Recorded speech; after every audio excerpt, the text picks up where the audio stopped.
Ya pemirsa, memasuki musim kemarau yang diprediksi akan mulai berlangsung pada bulan Juni. Petani yang berada di wilayah Gandus mulai menanam padi dikarenakan ketersediaan air dari pasang surut Sungai Musi masih mencukupi.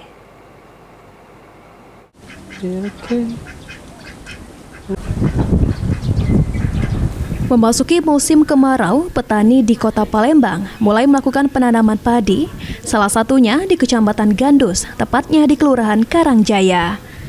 Salah satu petani, Asiman, mengatakan, saat ini penanaman padi mulai dilakukan, meskipun sudah memasuki musim kemarau. Sawah yang berada di Kecamatan Gandus ini dipengaruhi pasang surut air Sungai Musi. Pada saat musim kemarau, petani tidak bisa menanam padi lantaran air yang kering, sehingga harus menunggu pasang Sungai Musi. Menurut Asiman, petani di Gandus mulai menanam sejak akhir bulan Mei lalu dan akan berlangsung selama 1 bulan, sementara untuk panen diperkirakan akan mulai dilakukan pada bulan November mendatang. Mulai nanam, Berarti kalau untuk di Gandus ini memang terpengaruh musim panas atau tidak, Pak, sebenarnya, Pak? terpengaruh kalau musim panas, kalau banyu kering nggak bisa tanam. Iya, kalau nunggu banyu pasang itulah. Nunggu banyu pasang, nunggu banyu hujan.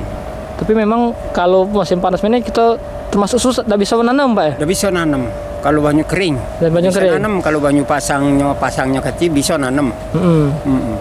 Ini kita sudah mulai nanam sampai bulan berapa, Pak? Mulai nanam bulan 5 pertengahan tadi. Pertengahan tadi, Pak, ya? Iya. Ditambahkan Asiman, kemarau panjang akan berpengaruh pada hasil panen para petani karena produksi padi akan menjadi menurun cukup signifikan seperti yang terjadi pada tahun lalu. Puncak musim kemarau diprediksi akan terjadi pada bulan Agustus hingga Oktober mendatang. Ilham Wahyudi, PAL TV.